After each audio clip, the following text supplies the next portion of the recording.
Hi, and welcome to It's All Relational with Reanne and Jacob. That's me. Yay! And we're excited because we're getting pretty consistent. This is the third week in a row that we've actually done our podcast, and I know that's not a big deal for some people, but for us, that's a big deal. It's a very big deal. We're being consistent. High five, babe. High five. High five. Okay. Sorry, we're being a little bit dorky too, but I'm super excited. We're being consistent. So this week's episode is called The Two Wolves Within, Navigating Our Internal and External Realms. And you're like, what does that have to do with relationships? Well, literally pretty much everything. How we manage our mind and our light side and dark side and all these other things that directly impacts how we interact with the world and how we show up in the world and how we relate to everything in our world. So we want to talk about that because duality in human beings is something that we're never going to get away from because that's just how we are designed as human beings. What makes a difference is how we manage that on a personal level. So we're going to talk about that. I'm really excited. Because I've been reading books and like it's just been sparking some stuff. And I've also had some distinct experiences recently where this has kind of come up, right? And Jacob, I mean, have you had a few or? Yes. He's saying, yes, of course, you know that. I'm just trying to make it conversational. I guess I shouldn't have asked a close-ended question, a yes or no question. Yeah, probably. It's okay. I was hoping you'd just pick up on the no, it's okay. Anyway, so we're really excited about today's podcast, but first let's do some updates. Jacob, Updates on some stuff. Like, what are we updating on? Well, I know like we thought our podcast was on Apple, but it's not right now. We've still got a few things to set up, but it will be on Apple shortly. But we are on Spotify, Rumble, YouTube, Facebook. Are we going live on Facebook right now? Yeah. For whatever reason, Twitch is being weird. Like I've tried to fix it on Twitch, but for whatever reason, Twitch does not like us. So, but we are on live on Trovo. I don't know what that as is. well. It's another streaming alternative platform. I just don't know why it's not streaming on Twitch. I have to look into that and see what's going on. Well, but we're live on everything else. We're live, but also you can catch up on past recordings and past podcasts on all those. And Apple will be coming shortly, so we're excited. And this week has been an interesting week. I think just a quick update. We're finally getting settled into the house and starting to find our routines and everything, and even developing routines in this new environment that we're in. So that's kind of fun. We saw a movie this last weekend. We did see a movie. Actually kind of sparked my whole idea on this. We saw The Creator. We did. Cinemark. Yeah. Cinemark. So, and you know, Cinemark's kind of cool, but their lounger chairs, they're just not very comfortable. They don't recline all the way, and the pillows like makes your head sit forward like 12 inches. I'm like, ugh. Anyway. So my neck was sore by the time the movie was over, but yeah, it's like we like to go to movies where it poses like ethical dilemmas. Like the last movie we saw before this one was Oppenheimer, right? Which is reflecting on the whole ethical dilemma that came with the atomic weapons, fusion, nuclear weapons and stuff. And then this one talks about AI and takes place in the future and how humans and AI exist. It was just a very interesting movie. And I have lots of thoughts and that don't necessarily have anything to do with the movie, but triggered a whole bunch of other stuff. And so it kind of just triggered the whole mind thing and how precious our minds are and how in today's world, I don't think we necessarily discriminate as well as we should on what we allow to affect our mind. That's probably true. I think we don't discriminate as much as we could on what we're consuming and how we're consuming it, and how it impacts our mental health, how it impacts right our emotional health, everything. Just so like, and it kind of dovetails off, like last week we talked about social media and the impacts of social media. There are definitely positives and negatives, and we kind of explored that a little bit, but right. This kind of delves a little bit deeper into the mental, emotional impact, and how our relationship with our mental and emotional self is so ridiculously important and influential. Muy importante. Muy importante. So importante on just in how we exist in this world with others and with our reality. And even what we create. And people are like, oh, she's going to go all woo woo and blah, blah, blah. It's not woo woo. Okay. This stuff is legit. And the only reason why not the only reason, but like just an off the top example, Steve Jobs, one of the most brilliant minds of our lifetime, people would argue, because of what he created and the impact he had on our society, didn't even allow his children to have screen time. He was very mindful of what he allowed them to consume during those formative years where their brain was developing and their sense of self and everything was developing. He was very, very adamant about the amount of time, and even he himself like was adamant because he understood how the brain works and stuff. So like all these great minds that are developing things like Mark Zuckerberg, even Steve Jobs, you never saw him wearing Bill anything Gates. Yeah. Other than, well, I don't want to talk about him. I'll get too feisty. Anyway, but like Steve Jobs always would wear the black turtleneck and jeans, and Mark Zuckerberg wears the t-shirt and jeans, and like, because they understand where they want to have their mental focus, right? And they don't want their mental focus being consumed by arbitrary decisions of, oh, what should I wear today? Yeah. Right? So, like, they understood how the brain works, obviously, because they developed tools that literally impact and influence our brain every single time we look at a screen, all that stuff. So I'm just saying, like, this is really, really important. Anyway, that's my spiel. Good spiel. Was it a good spiel? It was a good spiel. Was it a good spiel? Okay, so anything you want to add to that, Jacob? Well, the whole minimizing decisions so you can focus on the bigger ones is actually like a pretty legit thing. So like one of the things that I do when we fold laundry is I'll actually backfill my my dresser in to kind of randomize the shirts. And so basically all I have to do is just take the first shirt that's on top. So I don't have to worry about going, okay, I'm going to wear this to work, or I'm going to wear this when I get home. I just grab whichever shirt is on one of the sides. So you make the decision once when you're putting the clothes away, and then it's like you're done. Yeah, exactly. Because I'd rather focus on making major decisions as far as like, okay, how am I going to spend my time today? Am I going to be editing? Am I going to be finding shorts and creating those and uploading those? Am I going to be looking at different stuff that happens to our live stream stuff, like trying to figure out what's going on with Twitch?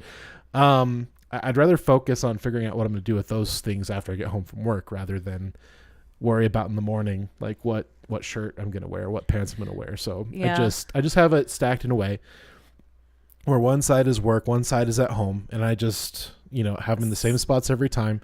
I kind of randomize it when I put them in. I just take the top one, so I don't have to worry about that one decision. One less decision means less stress, less anxiety, less worry on what's going to happen at the beginning of the day. Yeah, so, like you can take that creative energy you would to putting an outfit together and like apply it to the podcast. Yeah, exactly. Okay, cool.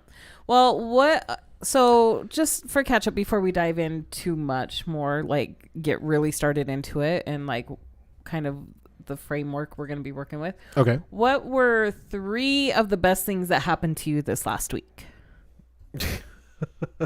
And I'm totally putting them on the spot because I can, and we're live and it's fun. So I would probably say one of the great things that happened this past week was I got an attaboy from my boss, which is always nice. It makes me feel like I'm really contributing to my team, that I'm on the right track, that I'm doing the things that I need to do to make sure that we are doing the best that we possibly can at the things that we're doing. So that does it help you feel valued? Yes, it does make me feel valued. My boss like, hey, I really like that. Keep up the good work. That little, 5-second interaction just like really like sets me off. Like, all right, now what else can I do? Okay, so that's cool to know. So like you became aware of something that like impacts your mental and emotional state. You know that that's something that feeds. Mm-hmm. That's awesome. Yeah. Kudos to recognizing that, sir. Yeah, absolutely. What else? A second thing was that we started doing the 1% fitness meals, which have been super helpful. We are proponents of of not wanting to cook, so and this goes back. It's maybe that we don't want to cook. It's just we want our brains to focus on something else, right? So it's one less decision that we have to make, and we can just make decisions towards what we want to do with the podcast, what we want to do with the future of it, our topics, things like that. So we work on getting stuff from like Costco. Some of their Costco pre-made meals can feed you for several days. So that's actually really nice. And then we supplement like my meals at lunch, where I just grab the top meal and that's my meal for the day. I don't have to decide or choose, and I can just grab and go. What's nice about that also is that like we purposely picked a solution where we didn't have to do any cooking. It was literally made, but we also know that it's a designed meal, so it has balanced macros and it's within a certain calorie. And the food is much fresher than like a frozen or anything like that. Yep. Like they're made fresh that week. You can't purchase a month's worth ahead of time. Right. And they don't do a lot of additives. They don't do any preservatives. Right. They don't do a ton of salts. They do some spices and stuff like that, but nothing like, they don't add a ton of salt, which I am kind of like, but I know it's more healthy for me if I have less salt. So, but it's nice because until we get that beautiful ranch that we're working towards and having a garden of our own fresh veggies and living off of our self-sufficiency with the animals and with plants and stuff we raise. Yeah. This is something that can help us get there. Right. It's a local company here in Utah. So we're working towards better health and all that sort of stuff. Yeah. So that's my second good thing. So awesome. What's your third? My third good thing is definitely the podcast. Like being consistent every weekend of doing an episode is very helpful for me because it fuels my creativity. What was that? The door. I opened the window in the bedroom so we could get kind of a decent cross breeze going. Freaking me out. So we don't roast. But I think it just got the door to go boom. Yeah, we got ghosts in the house. You never know. Yeah. Well, the podcast is really helpful because not only is it fueling our creative side, being able to share like our 10 years of experience as a couple in our relationship and, our pitfalls and our successes. And our lifetime experience of learning. Whoa. Yeah. All 4-ish years of it. And how dare you just out me? I was speaking for myself. I wasn't speaking for you. Well, anyway.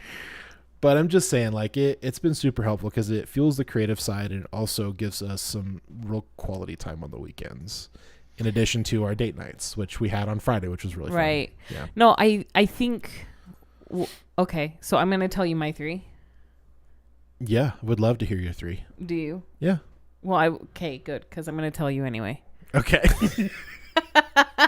Do it. I'm going to tell you anyway. I don't care if you want to hear it. You do it. You do it. So, like, trying to find a new routine and get everything done that we need to in the new house still. Like, there's still a few things we need to do, like get our guest bedroom put together. Garage. Get the garage put together. Yeah. Like, our main floor is solid right now, and I'm super happy about that. But, like, the cleaning and all that sort of stuff, trying to find that routine, plus do podcast, plus take quality time together, all that sort of stuff. I was feeling kind of overwhelmed by that. And we had what we like to call laundry-geddon also. And like last weekend, we didn't get to clean as much, and we didn't do our like checklist and stuff. And I know that if I start feeling overwhelmed, then I start going down a path that's not healthy. And I don't want that anymore. I want a different life. And so I'm choosing to feed that. And so I was kind of struggling with that. And I've been choosing to focus on the activities that I want instead. And that's been really helpful. So I'm kind of like mind hacking myself a little bit this week. And good deal. Like reprioritizing things and like really challenging some of my thoughts on things. Like, why are you getting overwhelmed? Why is this overwhelming to you? Is that thought true? Is that, you know what I mean? So I've been kind of doing that thought serving you? Like, how is it serving you? Right. Yeah. So that was, I've been kind of life hacking that a little bit on myself, and it's been helpful. It's been helpful. The third thing is work is good. Like, I really enjoy what I do. I enjoy the direction our company is going. I really love, like genuinely love the people I work with. That's awesome. All of them, like legit all of them. I love the people I work with. And I'm super, super, super in love with the culture that we're creating. Like, and we've had to go through some learnings with like the dynamic, because we're a small team still, right? We're in growth phase and stuff. And man, there's been a lot of growth, and it's been awesome though. It's like super, super awesome. And I'm super excited with the direction we're going, and I love it. And I'm really excited about that. Yeah. And you also had successes this week as well with, we can't talk a ton about it, but you did have some successes. Yeah. I mean, I did. I had some personal successes and everything, so it's good. And then the third thing I'm grateful for, or that was really good, is I got to spend some time with some kiddos they're like my adopted nieces and nephews, and I had a good time with them. But the best part was coming home and getting to like snuggle my husband. Thank you for that. It just really that experience made me really appreciate my time with you, and like being able to come home and cuddle up and do some, like, just get that hug, and that, like, I'm just grateful for that. And it really just brought that awareness to me that even though we don't have the kiddos, that's okay, because I still have my husband, and I'm super grateful. And we have such a wonderful life together. We really do. We do. And we're still creating it. Like, it's still growing. It's still building. And like, we have some big aspirations and goals, and I'm super excited because it all involves this podcast and what we're hoping to grow it to. Because like, what we're hoping to grow this to, you guys, when I say like this is legit, I'm super excited. Like, I really am. I'm excited because we want to grow this into so many different things. Not a lot of different things, but we want to grow it to something that will benefit so many people on so many different levels. And I'm excited, because I actually signed up for a course to become certified in NLP. Oh, congratulations. So that means I can actually do NLP coaching. That's exciting. I know. I'm super excited because that has been a super big catalyst in moving this forward, in actually bringing It's All Relational into fruition, because I had this idea years ago, like almost like 5 years ago. Oh, I hear thunder. Oh, I hear thunder. Oh, that's so exciting. Sorry, guys. Well, Squirrel. Hopefully we won't have any power outages. I know. Well, no, we'll be fine. Hour and a half. It's going to be fine. Anyway, but the NLP and learning NLP really actually helped me dive into this and get some practical tools on how to address the two wolves navigating the internal and external world and stuff. And so that's why I'm actually really excited about this podcast tonight, because I have worked over a year now. It's been about a year, right? Like since I started the NLP journey, started on my birthday. Yeah. Last year. Yeah, last year. Yeah. And look at how much has changed. Yeah, it's been an incredible got a new journey. job. We both got new jobs. We Yeah. purchased a new home.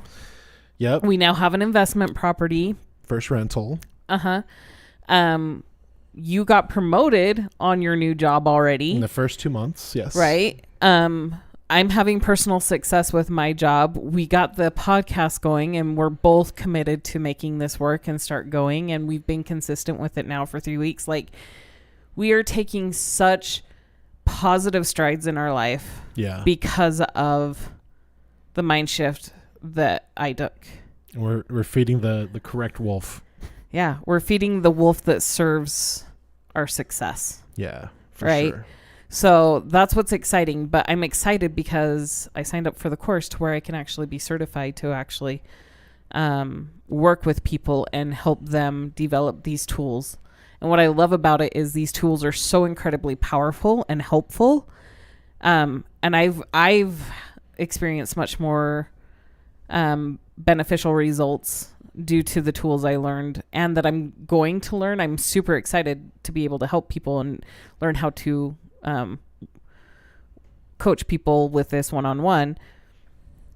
But I'm getting the cue. We're over 20 minutes in and we haven't even started the podcast. Oh my gosh. We have talked about it a little bit. Sorry. It's okay. Anyway, I'm trying not to belittle your successes and your exciting for LLP stuff. Whatever, you're just saying, okay, we're done. We're at the point now where we kind of need to get into it. Like, okay. Anyway, but it all feeds it, like this certification all feeds into it. And I'm excited because that's part of what we want to do with It's All Relational is offer that personal coaching, that one-on-one for people who want to make the difference and start this path and for sure. Give them other people opportunities to do what we've been able to do. So, and that all feeds into it. So I'm happy. I'm excited for you, baby. You should be. I'm excited for us. I am too. Okay. So our topic today is the two wolves within navigating our internal and external relationships.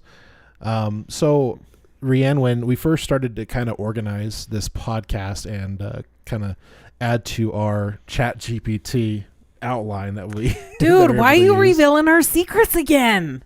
Okay, I didn't realize that we're supposed to keep that secret. ChatGPT, guys, I don't know if you haven't tried it already. Try it. It's pretty awesome. We're utilizing the tools that are available to us to be more efficient. That's okay. It's all good. Exactly. Okay. And then we get the opportunity to read through it, add, remove, whatever we need to do.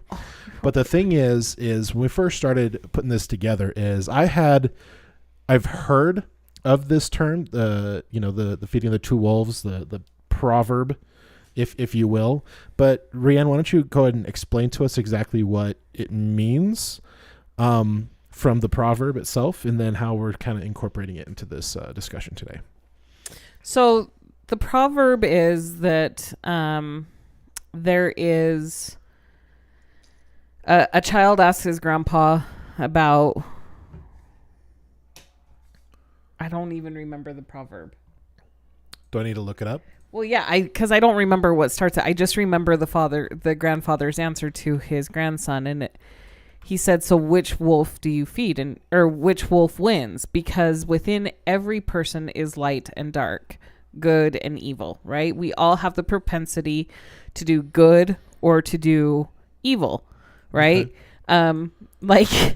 So I can quote this from the film Tomorrowland from 2015. It actually has it like literally like in it. So okay. the two characters, Casey and Eddie. Or is it Cassie? It might be Cassie. Or maybe it's Casey. So anyways, okay. There are two wolves. You told me this story my entire life, and now I'm telling you. There are two wolves, and they are always fighting. One is darkness and despair, and the other is light and hope. Which wolf wins? Eddie says, come on, Casey. Casey says, okay, fine, don't answer. And he says, which one you feed? Right. And thank you. You're welcome. But this is really interesting because there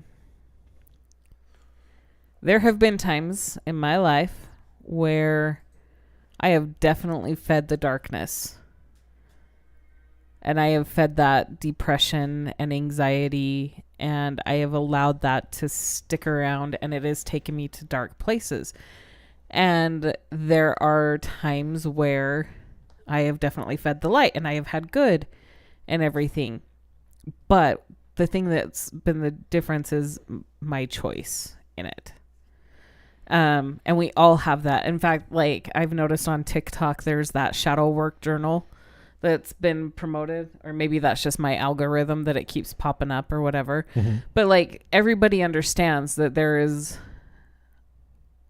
light and dark, good versus evil, the mortal man and the spirit, right? Like Satan and Jesus, yin and yang. Zeus versus Hades. The culture, like every single culture has a story or a parable or some type of proverb that speaks to this, because it is a truth that we deal with every day. And so it looks different for everybody, right? It looks different for everybody. And Starbuck, I know you're okay. My dog is freaking out because he hears thunder rumbling, and he's a little scaredy when the thunder rolls. Should probably think about getting him a thunder shirt. Yes. Anyway, okay. Starbuck, lay down. Come here. So,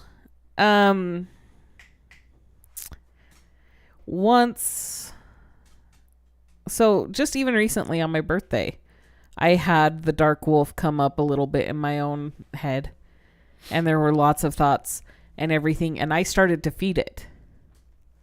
And when I fed that wolf, theoretically, it affected how I interacted with Jacob. Right, Jacob? Mm-hmm. Like, and it led to a good conversation and everything, but that's because there was that awareness. And I was like, I need to tell you stuff. But like even that recent, and prior to my birthday last year, I was in the dark. Like that dark wolf was being fed. And I knew something had to change. And that's when I started with the NLP avenue. And I don't know, so I have lots of examples, over the last 5 years where I've fed the good and the bad and had that contrast. And here's the thing.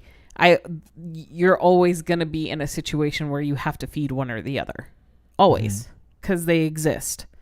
So, but I've noticed that when I feed the good, things come easier.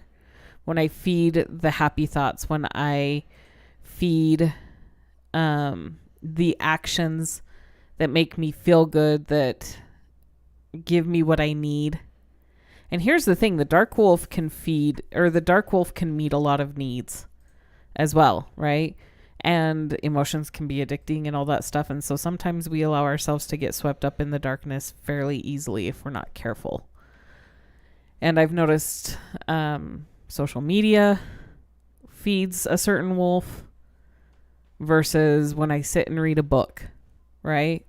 And I know I always feel better when I read certain things or when I consume certain types of materials. And then I start feeling really good. And I'm like, yeah. And then I let the habit go. And then all of a sudden, next thing I know, I'm doom scrolling on social media. And it's like this weird cycle. But the good news is I am being much more consistent at feeding that white wolf. For longer. Yes, the wolf of light and hope, much longer, for longer periods of time than when the dark wolf comes. And the dark wolf serves a very important purpose too. That's where I get learning. That's where I learn more and get clarity on what I do want and what I do want to focus on and everything, if I allow myself to be in that state of learning from when that dark wolf comes, right? But the light wolf is getting stronger and stronger because I'm being more consistent with that for longer periods of time. So I think also what's really important is, especially with men, and I think I could probably speak for a lot of men who keep their feelings deep down inside and don't like to bring them out. Don't cry. It's actually really important to share their thoughts and their feelings and have good, strong relationships, hopefully with their significant other, their spouse, their partner, to be so healthy that they can share what's going on in their mind. And to be able to share those dark feelings and those dark thoughts, because there's no other way to really process it very well. And one of the healthy ways to do that is to talk and share about them. And so, being in a relationship where I feel safe and comfortable, where I know my wife's not going to use it against me, she's not going to bring it up, in the heat of the moment, that I can share these things. In fact, I just had one really recently. When I was really young, I was diagnosed with clinical depression. Also, I've been diagnosed with I was telling you that was going to happen. with the window. You keep going, baby. I'm going to take care of it. All right, thanks, baby. I appreciate you. I was also diagnosed for unlifing ideation, because I can't say the full words on like YouTube and stuff, stupid algorithms. And that's been a struggle in my life. It's not been as much of a struggle over the past like 5 or 6 years, but every once in a while stuff crops back up, and it's not necessarily something that gets triggered by it. It's just, for whatever reason, my brain just decides to have intrusive thoughts pop inside and try to feed the wolf of darkness, and I start to believe it for a short while. Now, it's gotten to the point now where I don't have to be a part of those intrusive thoughts for as long as I used to have them. But I have them like every month, every 2 months or so, where it'll just be like a day or two where I just get really down on myself and get a little too hard on myself, even when things are going well, which is also very funny. And we'll talk about that a little bit later.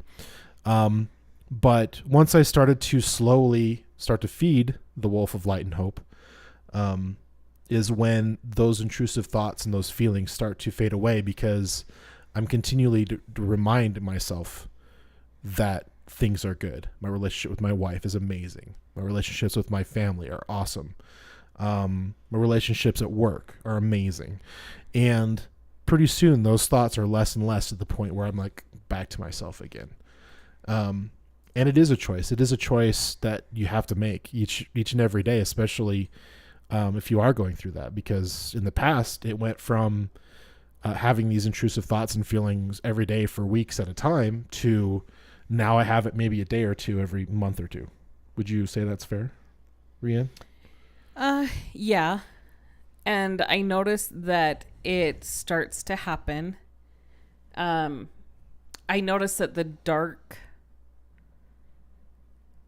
has a little bit more influence, or has the ability to have more influence when you're tired or run down and stuff. I noticed like when you high start anxiety, high stress. When you start getting tired or have something that's a little bit more stressful than usual, not that it's bad, but like you had to work really hard this week. The last 2 weeks, we've had to cover other people, and so I'm doing more than just one person's job. So it's tough. It really is. And I think when that exhaustion comes in, that's where you become a little bit more.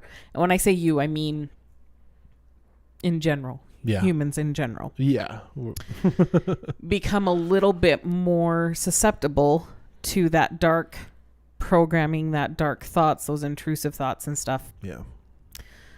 And so that's why you have to be careful, because it is possible to become exhausted mentally. It is possible to become exhausted emotionally and everything. And then that's when stuff can really go, right?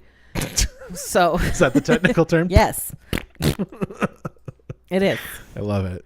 And so that's why being aware of how you're feeling and like having that good relationship with your body, which is something I am still working on and learning. And my body and I are getting to know each other in a different way, right? Because how I feel physically can definitely impact where I'm at mentally or my mental agility. Oh, ow. And vice versa. So, sorry, I was trying to comfort the dog. Okay. Anyway, so it's very important to be aware of that, but not to become narcissistic. In fact, that's one of the things that I was going to talk about as in a later part of our podcast too. Our podcast journey. And today's podcast journey, yes. Yeah. I mean, it is okay to be selfish in some ways, because the only way you're going to be able to love others is if you love yourself. So it's important to take the time to get to the point where you love yourself before you can love others. True. So sometimes it is important to take that self-care, that self-time. Talk to people, talk to your significant other, talk to your spouse, talk to your parents, talk to your closest friends, or even if you need, seek professional help. Well, and like that's why I think being in committed relationships is important, and it's by design that we are in relationships with people, especially on an intimate level where we share our life with somebody, because when you are with somebody and you're sharing a life with them, they become acquainted with both the good and the bad, right? They become acquainted with you, or they should be. And if they're not, then that's not necessarily a healthy relationship, right? Because having an outside perspective, having somebody who can come in and say, okay, like, what's going on here?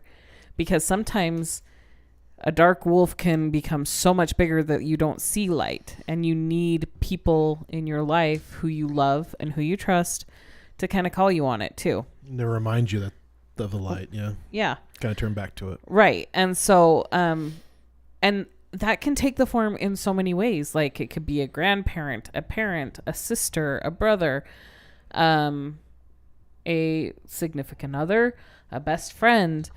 And for some people, it's a therapist, right? Sometimes like to get a truly objective viewpoint, people need to go to therapy so that they have that objective, because sometimes what happens if behaviors from your spouse are the ones that are triggering, you know what I mean? All this other stuff. Granted, it's in your responsibility to take care of it, but right. In order to see it rationally, you can't go and have a discussion with your spouse or whatever because of all the emotions that are tied to it. So, people who need therapy, and I encourage everybody to do the path that works for them. Therapy was not the best path for me. No. I didn't find it being effective. If anything, I found it reaffirming Overpriced, reaffirming, and perpetuating the situation and the issue. For me, that's what it was. No, for me too. Like, even when I was younger, it seemed like it didn't help. Continued to drive focus to what was wrong as opposed to what was good. And granted, therapy, I think, has come a long way in a lot of ways too, because they have studied this sort of stuff, and they are realizing that plays a big role. But I don't know if the tools that the therapists have, like, because when I say, are you guys aware of NLP? And they're like, no. And I'm like, okay. But they're not professionals. Like, how do they not understand but the what thing that is NLP, it's neuro-linguistic programming, but that's like, it's being taught differently. Right. And so anyway, that comes into like being more discerning on what you allow to influence you and all that sort of stuff. But the thing is everybody is affected by NLP. It's just whether they're aware of it or not. Right. Anyway, politicians use it like a champ. Freaking media uses it like a champ. Like, anyway, programming as a whole, you guys, everything we consume is programming us. Right. So, anyway, that's why it's important. Like, this goes into the external stuff that that impacts us, right? So, like,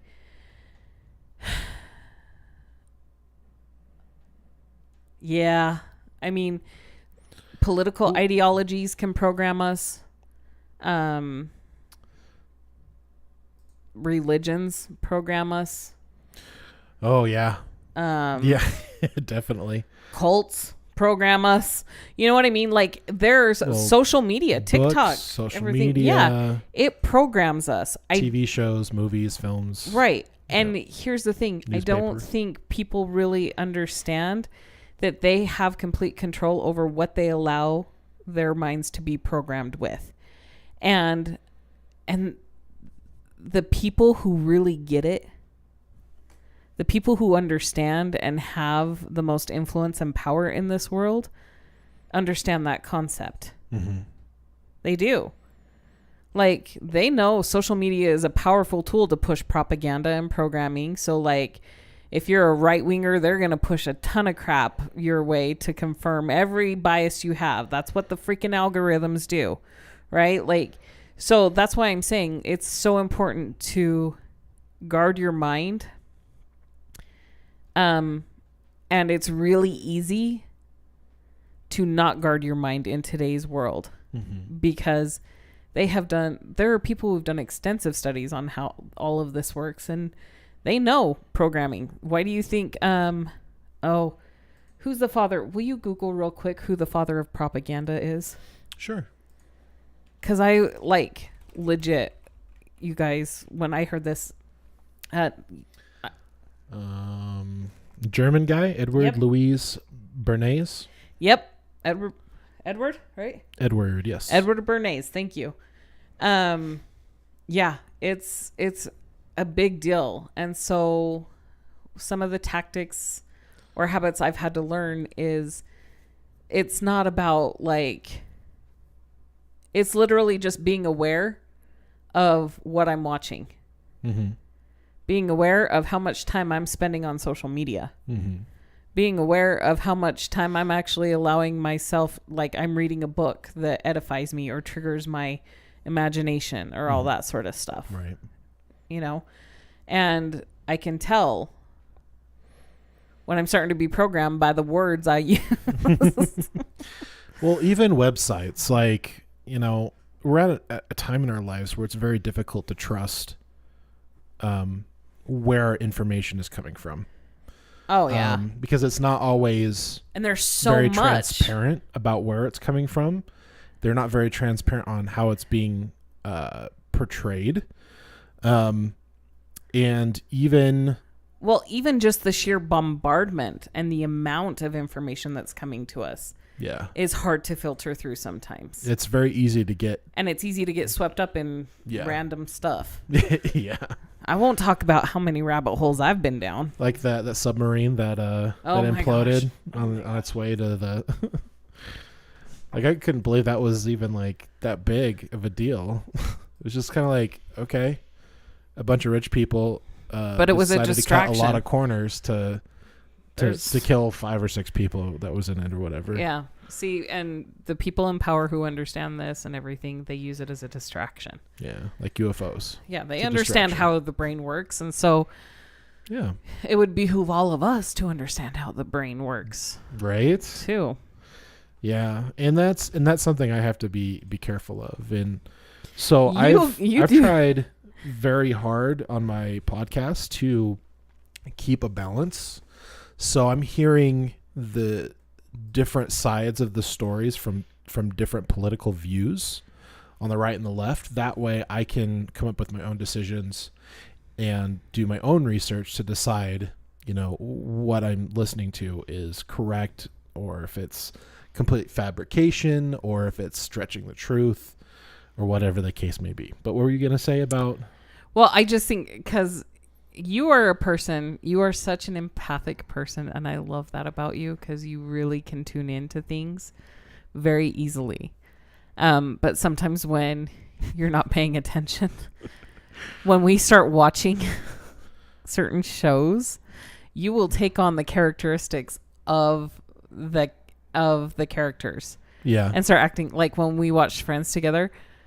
You became Chandler. Like, could you be any more ornery? And like, you started doing like a Chandler Bing thing for a minute.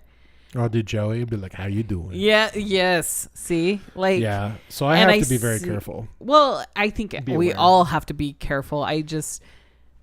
You're becoming more aware of it. And I think it's because I pointed out to you sometimes. I'm like, for sure. Are you watching a little bit of Friends there, sir? Or you've been watching Scrubs lately. Yeah. And so you've been a little obnoxious like JD. Not too much, though. Not really. Not more so than what I normally am. I am pretty obnoxious to you, but not. You really do try to push my buttons. You do. Sometimes I do. Sometimes I try to step a little too much over that red line, and I have to come back from that. He likes to get the reactions. I do. It's fun. But you do that to me too sometimes. So not as much. Maybe not as much. It's not as joyful for me because, dude, when you get grumpy, you get grumpy. Yeah, I do. You do. Yeah. Okay. So. But what's really important is to realize that we have a choice in all of this. To realize that we have decisions that need to be made. And I think sometimes we think that we don't. Like we get into like a rut.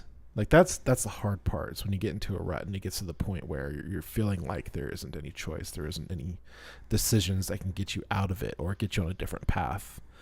And I used to think that way for the longest time. And once I started to realize that I had more control over my decisions and how my life is being played out, I started to make better decisions that served me better. True. So, would you say it was an easy journey to learn that? No, it was not an easy journey. It was a very frustrating, very angry journey until I got to the point where I felt like I was more in control of my thoughts and my feelings and decisions. But it takes time. Like, unfortunately I'd learned that later in life, and part of our legacy that we're trying to leave behind is that when people listen and watch these videos, that they come to realize that they can have those kinds of things a lot earlier in life instead of trying to learn them when you're like 35, 40, on and on. And then there are some people that are really hard-headed, like moi, who sometimes just, I know, right? Who sometimes just has to live the experience and learn it through experience. And I would have to say that in order for people to really grasp and understand it, they do have to go through life and experience dark, right? Like, I have gone through some dark shiz, really dark shiz. And it's impacted so many relationships and how I form relationships and stuff. And here I am, not realizing it until now. But the good news is it's never too late to change. It's never, ever too late to start creating what you want. Excuse me. Bless instead. Bless you. My bad. Okay, then. That was so adorable. I don't know. I don't have any words for that right now. That was so adorable. It's you. Sorry. I am not a dainty sneezer, obviously. But I've noticed, like, if anything, I've learned over this last year with the NLP and stuff is I'm much more aware of what is programming me. Yeah. And I'm much more aware of my emotional states because if I have a certain belief about how something's supposed to go, I get challenged at work. Yeah. But that has been the best thing for me because I trust my boss and like I trust him to challenge me because he does it coming from a place of like love and success. I know that he wants the best for me, right? So it's easy for me to trust that, but it's helped me to learn how to challenge myself in the best way and challenge those dark thoughts that come in or those intrusive thoughts because you know what? Like they come at you like super fast. And especially if you're watching like TikToks and stuff, it's so easy just to consume all these things super fast and easy and get swept up in it. Like you can be sitting there feeling pretty good and you start watching TikTok and all these things start coming up and you're like, yeah, the world's going to shit. Or sorry, crap. You gonna edit that out? Nope, it's staying in. Anyway, we're past the first 10 or 20 minutes, so I think our video shouldn't get flagged, so you're fine. But I just want, I'm learning to be more aware of it and everything, but part of that is also surrounding myself with people who do the same thing. Oh, that is so true. Because that is so true. The people you have in your life are an external distraction or they're an external programming, whether you believe it or not. And that's why like people who live in toxic family relationships tend to perpetuate. That's why like child abuse is known to be generational. Poverty is generational. You know what I mean? Like success is generational. Like wealth is generational because there's a different way in how people's minds are programmed and how they see the world. And like people who have generational wealth, they get programmed differently than people who live in poverty. Right. And then how they see the world is different, right? You can allow yourself to be programmed as the victim all the time. The world's out to get you. You don't have X, Y, and Z because Peter, James, and Cuckoo over there like are conspiring against you and building like systems against you, you know? Or like I could sit here and say I'm fat all day long because there is so much evidence in the world that proves that the food industry is keeping us fat, sick, and lazy and stuff. There's been so many documentaries and stuff. Or I can choose to focus on the positive and say, okay, yeah, there's all that, but I'm still my own person. I can still change my trajectory. I don't have to buy into that. And I can, if that's the case, then I can work towards eating healthier and becoming more self-sufficient and all that stuff, which is what I'm doing because I'm choosing to focus on that as opposed to all the doom and gloom about the food and drug industry in America and how it's programmed to keep us all fat, sick, and dependent. Nearly dead. Right. And dependent so you can take on more the pills. System. Yeah.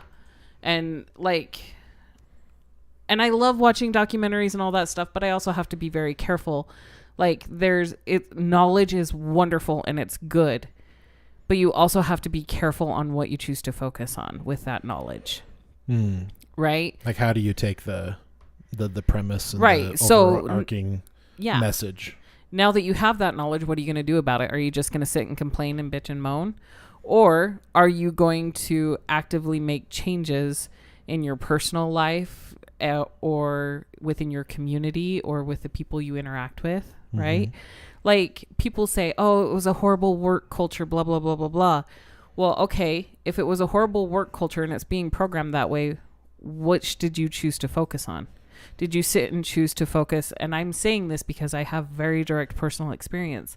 And I have learned the hard way, unfortunately, that had I been more aware of how I was feeding into that culture, I could have changed how I showed up, and I could have changed how the culture played out, because I would show up differently. But instead, I fed into it, feeling justified because I was a victim of it, blah, blah, blah.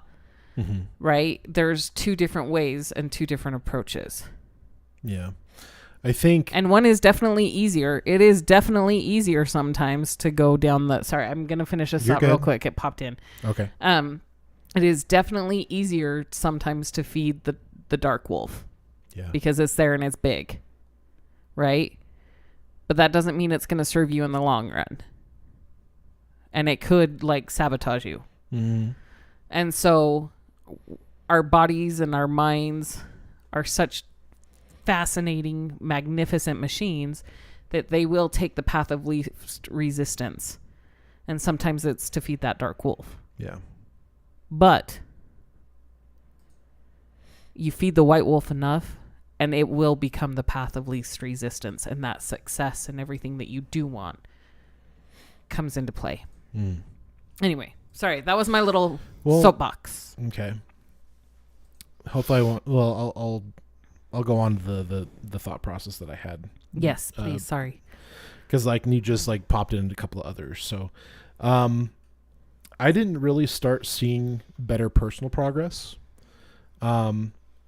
until I started asking the question,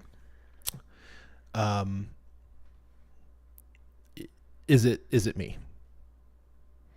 Like in the different situations that are going on in my life, is it me? Is the things that I'm doing, making the things more difficult? Are the things that I'm doing, making my relationship different with my wife? Are the things that I'm doing, how much am I involved in this? How much accountability do I need to take here?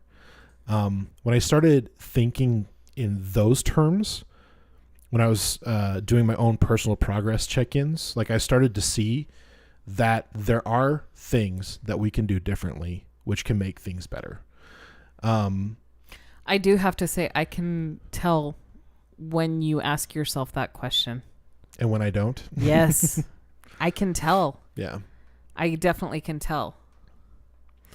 Just in how you show up in our relationship. Yeah. Yep. And one of those things when we were talking about corn addiction. Corn? When I first, yeah. Oh. Okay, I guess not. Wait, are you saying what I think you're saying? Yes. You're just not saying the first syllable? Yes. Yes. Okay. I was thinking literal for Never a second. Mind. Yeah. No, go for it. The problem is the corn on the cob. See, the part is that it gets stuck in your teeth. And finish your thought, please. I'm sorry. It's okay. You did that to me earlier when we were planning, so. It's okay. Maybe we should just say the words and just take the hit. No, just go ahead. Do it. The addiction to something that is not healthy. Yes. That was the first time in my life, where I was just like, maybe I'm the problem. Maybe this is something that I've decided that it is okay for me to do. And once I started having a heightened sense of accountability, I started to see that it was not serving me. And it was only that time when I said to myself, am I the issue here? Is this something that I'm doing to myself? Am I the one that's saying that it's okay or it's not okay? Or is like, what's happening right now? And once I got to the point where I started to make those different decisions, I started having a much more elevated relationship with my wife, relationship with our physical Intimacy. with our physical intimacy. We started having better conversations, and we're starting to open up more, and I'm sharing a lot more than I used to. Like I was used Your to keep flirting game like was not like top notch. It became like, I was like, oh, okay, here, all right.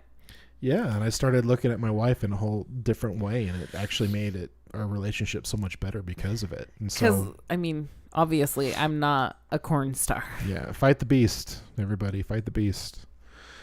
I think this is a good place to take a quick little break. Potty break? Yeah, is that okay? Potty time. Yeah, let's do it. Be right back, guys. If you haven't already, please, like the videos. Please share them with family and friends. Share them on your social media. We'd love to have you guys in our live chats, chatting in your questions, which if, they are a part of our discussion, we'll definitely, if we like the question, we'll throw it in there. So I am keeping track of the live chat. So we'd love to continue to have you. We do live stream our podcasts on Sundays between 4 and 6 Mountain Standard Time. Starting a little bit later or sooner. That depends on the day. But we do try to live stream for 2 hours. Depends on if your wife needs to put on makeup or not. Or she procrastinated too long and decided to. Or if somebody said, I've got to hurry and clean the bathroom like I said I was going to, so give me some time. Exactly. It wasn't just totally me. I know. I'm teasing, of course. We'd love to have you guys. We're going to take a quick little break, and we'll come back and we'll finish out the hour. So thank you so much for being here. We love and appreciate you. Talk about our NMN MetaPower. Oh, MetaPower. Oh my gosh, you guys, MetaPower. I love MetaPower. Okay, so, being in my later years than my 20s, body, like our bodies and stuff began to tear down and stuff. Of course, we talked about like the food we consume and everything. It can cause inflammation and damage to our joints and muscle tissue and all that stuff. It's just not the healthiest food for us. And so what I love is I got MetaPower, and it has NMN, which it helps with collagen production and anti-inflammatory stuff. I don't know all the science about it. If you actually look up Andrew Huberman, who has been on a ton of podcasts and stuff he's a neurologist. He talks about the benefits of NMN and how it can benefit the brain and the body and the joints and regenerative health and everything. And I have found that to be super true. Like with our move, I was getting super sore and I felt so sore. My entire back was sore because I'm not as young as I used to be. And I got out of the habit of taking my MetaPower while we were moving, which was such a stupid decision because I felt everything. And it wasn't until I started getting back in my routine of NMN that I felt that I had the energy, that my body could handle it. My joint pain went away and everything. And so it is amazing. And it helps with metabolic health and with like blood sugar regulation and everything. It's an amazing, amazing product. And if you are over the age of 35 and try this, trust me, you will love it. It helps with hair, skin. Like ladies, you want like fine lines and stuff, and you want that elasticity in your skin. Helps with that, the NMN and the collagen. Joint pain, oh my gosh, night and day difference. Good night's sleep, brain fog, everything, you guys. NMN helps with all of that, and you get the best product in doTERRA's MetaPower sachets. When I tell you, it's amazing. So that was perfect timing, sir, because I was just wrapping up our little discussion on MetaPower. Oh, good deal. So, yeah, stuff's really good, guys. Jacob doesn't believe me usually when it comes to like supplements and stuff. He's like, no, I'm not going to do it. No, I'm not going to do it. And I was like, just try it. What do you have to lose? he started taking it, and what's been your result? Better sleep. I'm icing my neck and back less because I continually have neck and back pain. And like you said, you kind of got off of it for a minute, and you were really feeling it these last couple weeks doing all the physical work. Yep. And you've been doubling up, and has it helped? Oh yeah, for sure. So you're not like even working harder and doing the multiple tasks and stuff you've had to do. That's helped you even be able to do that at work, right? Yeah, I stopped for like 2 or 3 days, and I realized how sore I was, and I was like, all of a sudden, just taking a lot of ibuprofen. I'm just like, how come I was doing this just fine and not having as many issues? And I realized, I haven't been taking my MetaPower, so I just doubled up, and I took it doubled up for like half of this week. And feeling good again. So, yeah, it's good stuff. It is good stuff. Okay. Where are we at on our discussion here? I feel like we've kind of jumped around a little bit, so I don't know where we're at. We have jumped around quite a bit. So, so we on segment 7, or no? We're on segment 4, right? I don't know. I feel like we've talked about that quite a bit. So where are we at?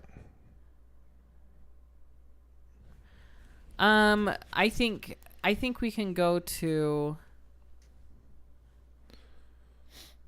that's such a good quote. The Harry Potter quote. Yeah. I love that quote, you guys. Okay. I'm going to say it. We've all got both light and dark inside us. What matters is the part we choose to act on. That's who we really are. Sirius Black. Yeah. It's a good quote. Yeah. And that's so true, because we all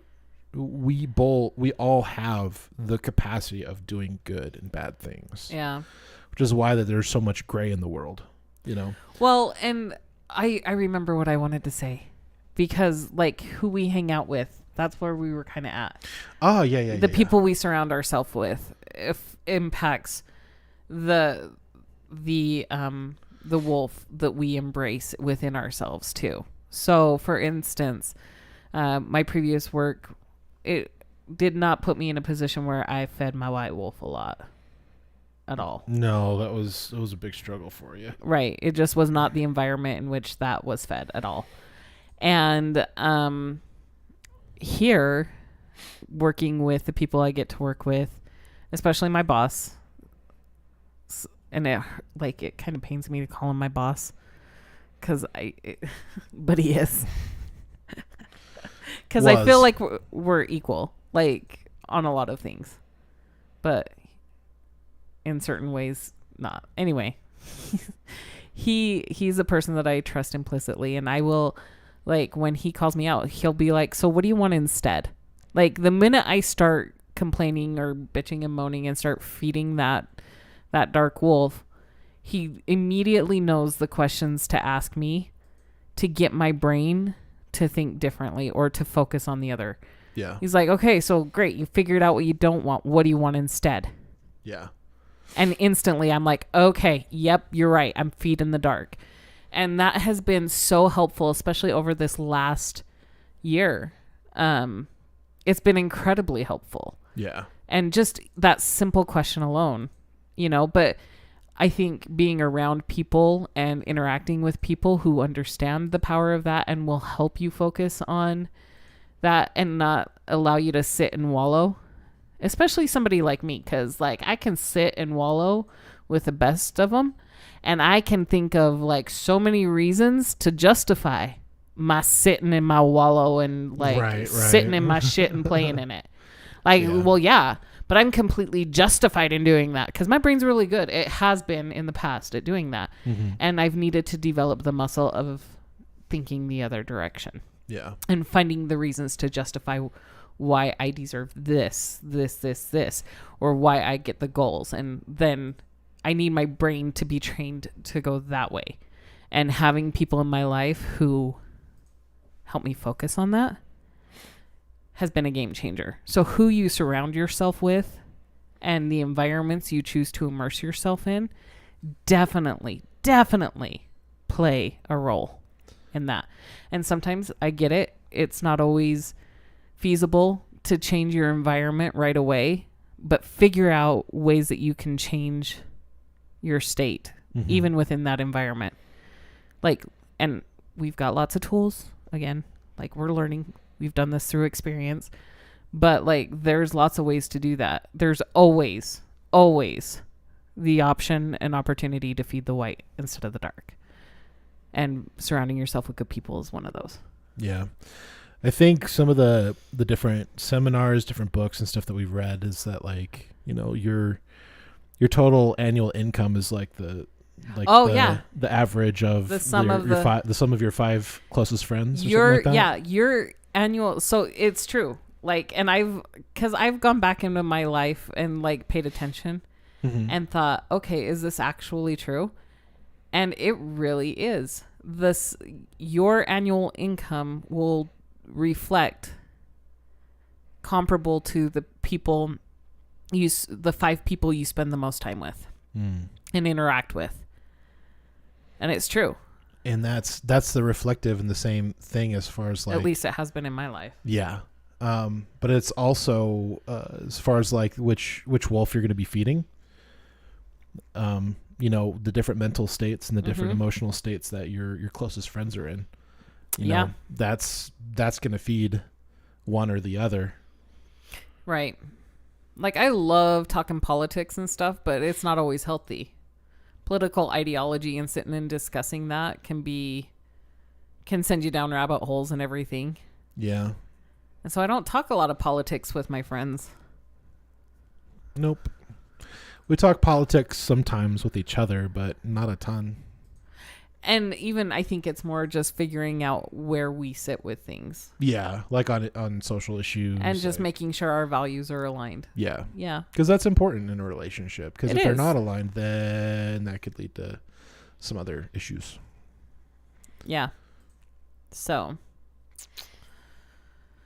anything else you wanted to add to that one? Are we on segment 4? I'm sorry. I don't know where we're at right now. Are we on? Are we? I say we go to segment 8. I think we're at segment 8 right now because I feel like we've discussed all of this, and I don't want to be too redundant or annoying. Yeah, we should probably follow our outline a little better in the future. I do what I want. We just find squirrels, and we want them to be a part of the show. So I do what I want, though. No, I'm just kidding. Yeah. We do want to emphasize the power of choice and agency. Yeah. In embracing the right wolf. And it's true. It's true. People, I think the darkest evil on this world is getting people to believe that they don't have a choice. Because when people don't feel like they have a choice... That was deep. Right? Sorry.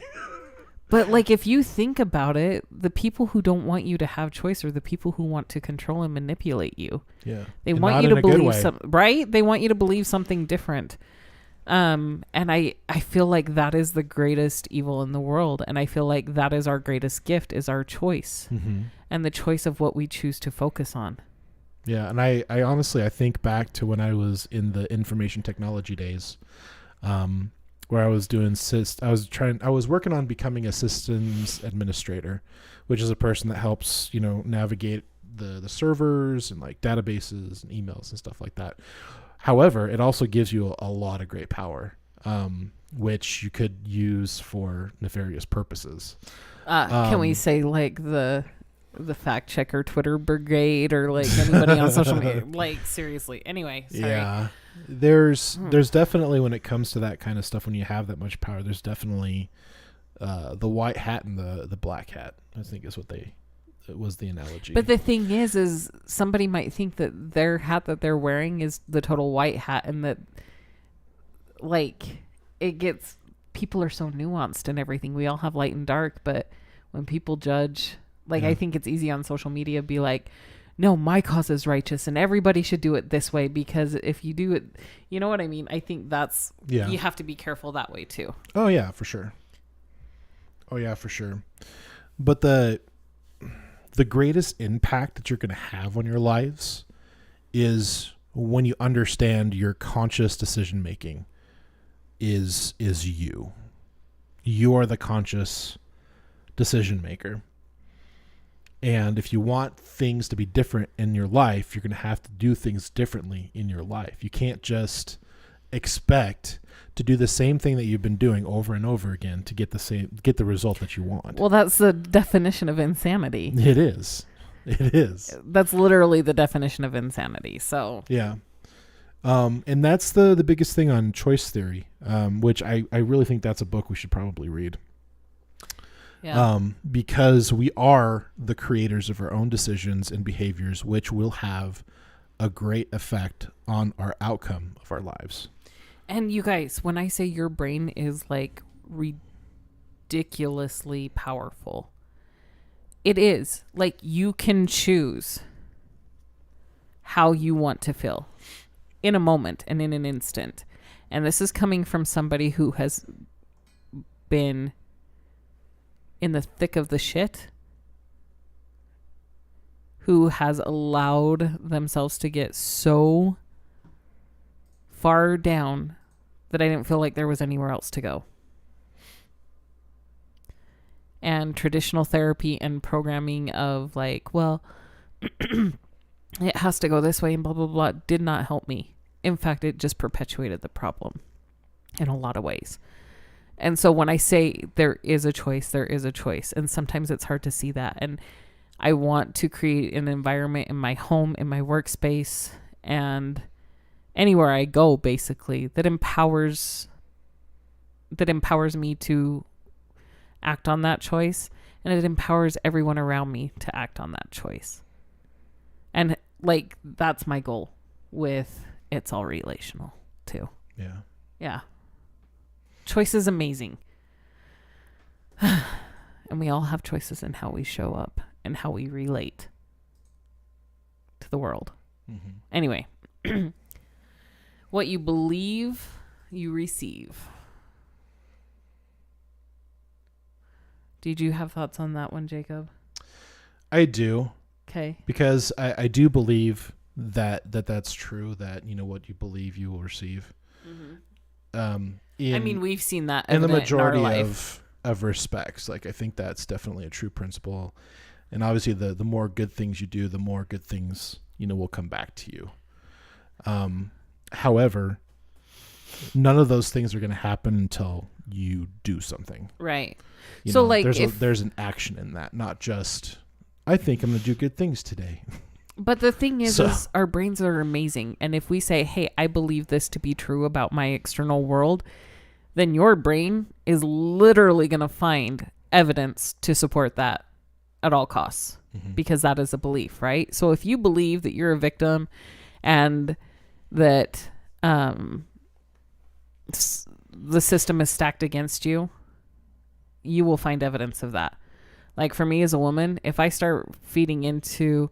Because I have, like, I believe that rape culture is real. And so what happens? I find evidence that it's true. My brain will say, oh, look, see, there's another example of rape culture. Oh, there's one there. Oh, there's one there. And then next thing I know, I'm driving myself crazy because I'm choosing to edify that belief that rape culture is real. Now, I'm not negating that. But as what I'm saying is, when you choose to believe something, your brain will find ways and point out to you when it's the truth. Mm-hmm. And it will ignore or have a tendency to ignore or dismiss things that are contrary. That's why algorithms on freaking social media are so incredibly powerful, right? But what you choose to believe is what is creating your reality and creating your perception of the world. Mm-hmm. And so that's why people are like, oh, the law of attraction is bull crap, blah, blah, blah. It's really not. It's really not. And like, if people are like, well, I really wanted a ton of money and stuff, but I didn't find it. Well, the only reason why it didn't show up is because your belief of it not happening was stronger than your belief of it actually happening. Do you see what I'm saying? So it's the strongest belief that wins out. The great news is our brain, we can change it. We can change what we believe about ourselves, about others, or we can find ways to confirm what we believe about ourselves and others, right? So one thing that's really interesting is that the way the human brain works is it revolves around patterns. And so this is true when it's like, when we talk about confirmation bias. Like if you really love, red Corvettes, you're going to find a lot more red Corvettes when it's actually like on your conscious mind. But as far as like bringing things into your life, like as far as like the law of attraction, for me, it's about, acting upon the opportunities as well as being aware of those opportunities when they do show up. Right. But that's the thing. Your brain will be more aware of opportunities if you're looking for them. Yes. If you believe that they're there. Well, belief is one thing, but also seeking them out is another. Like, I think you need both. I think belief is great, but if you're not actively seeking out those opportunities and then acting on those opportunities when they do become available to you, then it's not going to work. But if you program your mind to say, I want to see opportunities for XYZ, then your brain is going to work to show you those opportunities, which will excite you to take the action too. Yes. Yeah. So I that's agree where, with that, yes. Yeah. Yes. That all comes into it. So, but we do have a choice. We have a choice to whether we focus on what we want or what we don't want. And again, your brain will take the path of least resistance and it will focus on what you don't want. If that's all it will show you what you don't want if that's all you're focused on. Right. So like an example of that is if all I were to focus on was all the bull crap that I have to deal with being Jacob's wife, which is not a lot, but if that's all I focused on, that would become the prevalent theme of our marriage. And it did, and it has. There was a time when all I did was bitch and moan about Jacob and how he didn't do this or didn't do that or do this or that. And I was completely justified in feeling the way I was feeling and everything. And that's all I would focus on. And it impacted how I showed up in our relationship and how I treated him. Mm-hmm. Even though I felt completely justified in it. And other people confirmed that justification in it as well. Like I actually would like feel justified because I'm like, am I being a horrible person because I want this in my marriage? And they're like, no. And so it fed that, but it didn't serve. And it created a horrible environment for me and Jacob because I was focusing on all the wrong crap. But the minute I stopped focusing on the wrong crap and I started focusing on what I loved about him. What was good in our relationship. What was good in our relationship. What I was grateful for in our relationship. He actually started showing up and exhibiting those behaviors more. Without me having to say a dang word because I was showing up differently. Mm-hmm. Would you agree with that? Yeah. I was being kinder and gentler and showing my appreciation more and feeding the thoughts and feelings of gratitude for Jacob as opposed to all the other crap. Mm-hmm. And that was a big change. And I had to take some personal responsibility in that and would you say you've done the same with me? Yeah. I think once we got to the point where we figured that we were no longer two separate people living two separate lives trying to come together. And instead we became a team. We became a team. Yes. But we also became servants for each other. Yeah. Serving as in like, like planning dates, serving as in like doing kind things, making sure the chores get done, making sure like the house looks nice, making sure that I'm there for you when you have My dark wolf moments. You have your dark wolf moments where you're just like, hey, when I need I'm to in my feed this for a feels. minute. I need to tell you about how I feel and think about things, and I don't need it fixed right now. I just need to tell you. I need to vent. Mm-hmm. And just being there as yeah, absolutely, go ahead, I'm here for you. And then not being judgmental about how you feel or think about certain things and just listen. Even though the judgment might be in my mind, I choose not to feed that judgment. Yeah. And I choose to be like, dude, this is on me. This is my judgment. It probably has nothing to do with what's going on. Right. And I have to call myself on that. And I have to be aware of those thoughts so I don't feed them. Mm-hmm. Right? Like, this keeps coming to my head, and so I've got to say it out loud because it keeps popping up. But there's this freaking TikTok that popped up in my thing. Because I do. I still sit on TikTok and Instagram and all that stuff. But there was a video of a little girl. She's like, look, that lady over there sitting on the edge of the cliff. Somebody could just come over and push her and she would fall. And you hear her mom say, hi, sweetie, that's an intrusive thought. We don't say those out loud. Why not? Right? We all have them. We all have them. We do. But whether we choose to dismiss them or sit and ponder and then like I could just be like, yeah, that little girl could just sit and let her imagination run wild on what to do. You know what I mean? Or yeah, she could, but like we have the choice on whether we sit and expand and let the imagination run wild with that type of thought or whether we choose something different. Yeah. So this is actually a pretty good segue on some practical tools on how to address this sort of stuff. The tools that have helped us. And granted, like, we're not perfect. So we're going to say that disclaimer right now. We still get in our feels. We still go through it, right? We're still working on ourselves. Yeah. Like, we still fight. Shoot, we fought today a little bit. We did. I still got a little bit pissy with you because you didn't get my crumble cookies that I asked for. Yeah, you're right. You guys, when they have the pies, like I buy the big, like I buy a big box and then I throw it in the freezer and I cut them up. And so like, you know, when you just want a little snack or something sweet, you just pull a cookie out.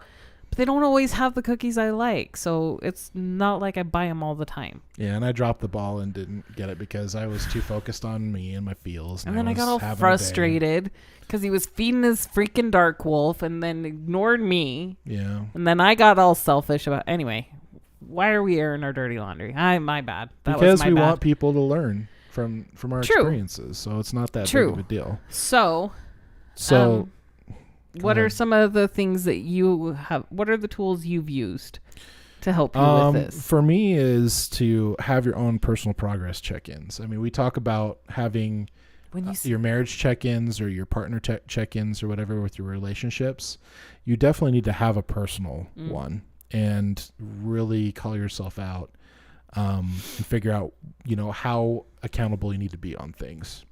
Because sometimes we don't think about that. And we go, oh, we're just really justified in how we feel and how we think, and therefore that is the case. And oftentimes it's not. And so sometimes it's a good idea to step back and be more objective. Well, and ask yourself the right questions, right? And ask yourself the right questions, exactly. Because I can sit back and spend time with my personal progress check-in and totally ruminate on what's wrong and how I'm justified in feeling that blah, blah, blah. Yeah.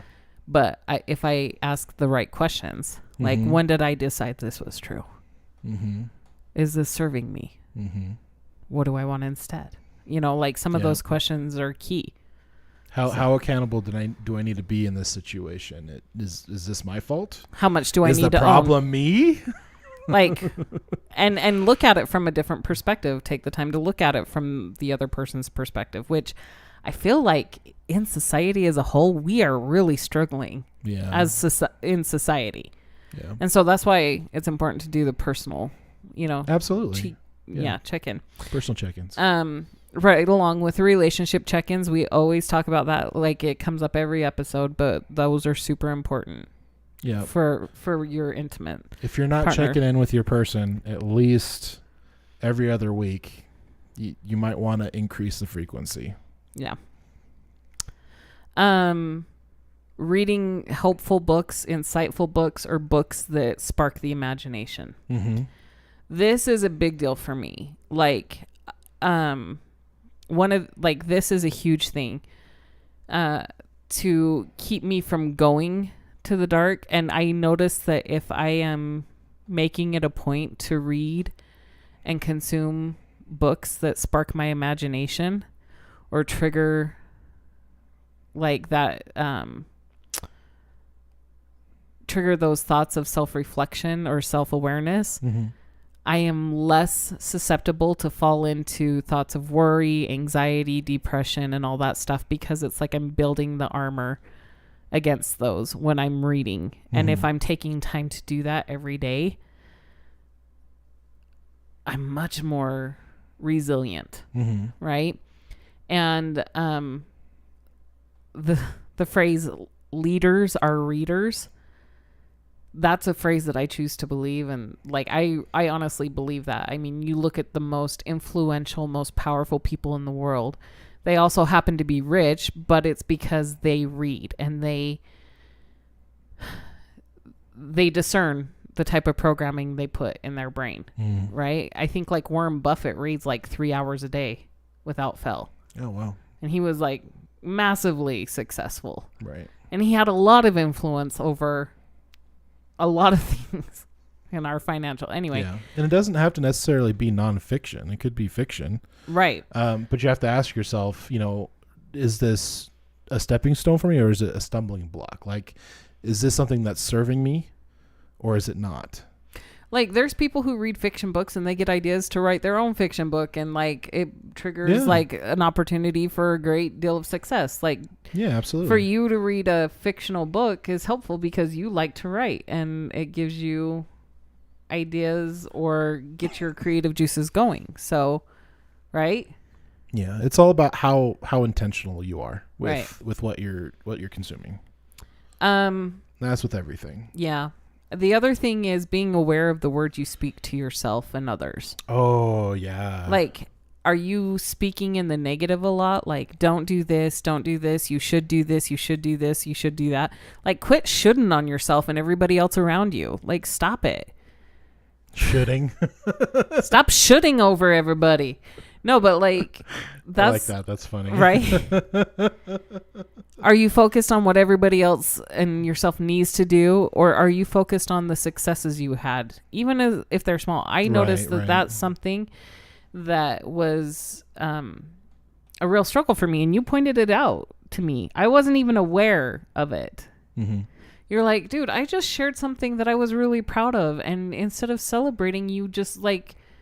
told me everything else I didn't do, rather than I should add on to it to be better. Yeah. And I was like, oh my gosh, I totally did. Yeah. And when he pointed that out, I realized, oh my gosh, I do that to myself all the time. All the time. Or I did. And I've been working on it consciously to change that. Oh yeah. You're doing so good, baby. Thank you. Yeah. I've been really trying. You are. You're doing great. But I've noticed that I would probably be a lot further in my own personal life on my personal goals and reaching my goals if I actually just acknowledge the fact that I do accomplish things rather than always looking as to what I'm not doing or what I haven't done yet. And yes, it's important to stay driven and keep your eye on the prize, but it's also extremely important for your brain and your heart to recognize the success that you do have. Right. And sometimes like that, you've got to recognize every little success to make sure that you're not getting beaten down when it's hard. Right. And I think that makes the difference for a lot of people too. So recognizing and celebrating successes and being nice to yourself, speaking nicely to yourself. Like, instead of saying, gosh, I'm so stupid, blah, blah, blah, blah, blah. Like, dude, that's just little fertilizer on the seeds of crap. It's just adding more fertilizer. Anyway, sorry. That was a poor analogy. Never mind. I know. I'm picking up what you're putting down. Thanks, babe. Just be mindful of the words you speak. Yeah. Words have power. Yes. On your subconscious, for sure. You know, the words I am... anything you say, if you say I am blah, blah, blah, blah, blah, like those are the most powerful words in the English language. I'm sure there's other stuff, but they have found that those are most popular because, like, if you read the Bible and stuff, they say, like, when God answers who he is, he says, I am that I am. I am are very powerful words. And anything that follows them literally programs your subconscious mind. So when you say, I am this, be careful how often you say that. And are you counteracting it with what you want to be? Right? Like the more I say I am fat, the more I solidify that in my head. Where if I were to say, for right now, this is where I'm at, but the true me, the true I am is I am a healthy, lean, fit person.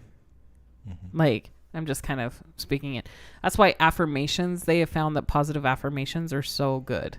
And there's studies, and I probably should bring receipts. I need to be better at that. But honestly, I got to get honed in on my time a little bit. But there are studies out there, the power of positive affirmations and everything. So it's just, that's my 2 cents on that.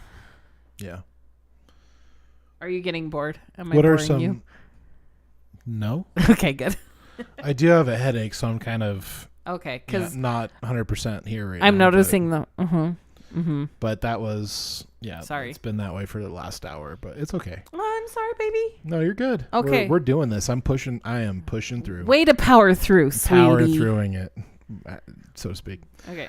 I think especially if you're somebody who is religious or somebody who does believe in something greater than yourselves, I think the power of prayer is quite a big thing. Oh wow, look at that. Look at you. You're I'm just looking at the lighting now since the sun went away. You look all bright and like sorry. No, but I think the power of prayer is really important, and this is coming from somebody who considers himself a agnostic theist.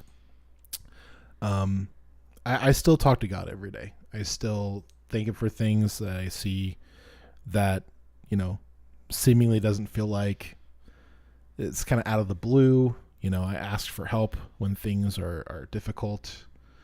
I think believing in something greater than yourself definitely gives you the power to push through a lot of these things. Right. When you find that you're feeding your dark side, the dark side of the two wolves. And you decide, very quickly, like, oh, I didn't realize I was doing that. Let me feed the other one here really quick. And you can really turn your day around. You can turn your week around. You can turn your month around really, really quickly if you recognize it. And so, asking for that little bit of help and I think is really, really helpful. I think doing breathing exercises is also really helpful as well. Because it gets you in tune with your body. Yeah. Yeah, it makes that connection, the mind-body connection. That's why yoga and meditation are so good, because it literally causes you to focus on the breath and the connection between the mind and the body. I love that. So breathing and meditation are a big deal. And the other thing is like meditation, your mind is like a muscle, right? And however you choose to develop it is how it will work. And so meditation will give you that strength of mind so that when those strange intrusive thoughts about pushing a lady off jump on, or like those thoughts that you tend to think you believe or whatever, like it allows you to recognize them faster and sooner, right? The one thing I noticed you put in here, though, is stepping stones or stumbling blocks, and they can be the same thing. A stumbling block or a stumbling stone can become your stepping stone. And honestly, meditation really helps you learn how to do that. Yeah. It helps you learn how to see those stumbling blocks as And so does NLP. Some of the tools that I've learned, like that has really helped me get the learning I need out of the stumbling blocks to make them a stepping stone. And to make my mess the message, right? So like I like that. Make my mess the message. Yeah. That's funny. I like that saying. So but finding ways to do that, like taking the time to learn and to control your thoughts, to control your mind, and to be aware of how you feel, and literally challenge yourself. When a certain belief comes up that makes you feel like crap, challenge it. Dang it. Challenge it. Because 99% of the time it's not true. And if it is true, then there's a learning for you. Take the learning and utilize it and become better, or utilize it to become who you want to be. That's the biggest thing. And that's one thing that I wasn't fortunate enough to be programmed with as a child. And there are changes that I've had to make and everything, but I'm excited and I'm grateful for those learning opportunities. And I'm excited that I'm learning them now and that I'm able to create the life I want by feeding that white wolf. Like that's a big deal for me. Yeah. Because otherwise I still have tendencies that I'm working through, but self-sabotage, man, self-fulfilling prophecies, how you talk about yourself and how you say things, dude, you're putting it out there to become a self-fulfilling prophecy. Right. So it's all important. Be intentional with your life. How do you want your day to go? What do you want your day to look like? Do you take time in the morning to set that intention for the day through meditation or prayer? That's something that I want a stronger habit in, right? I'm working to develop that. It's a big deal. So I don't know. Like those are just some tips that we have. If you want more detail on those tips, feel free to reach out. I have some specific tools that I'm using with the NLP. And if you're interested in that and potentially learning more about that, reach out to me. I'm happy to share. But just the amount of progress we have experienced in this last year, even with, we've been able to change the trajectory of our life in so many ways, and we're still going, and I'm super excited about it. Me too. But it's because we've chosen to feed the light. Yeah.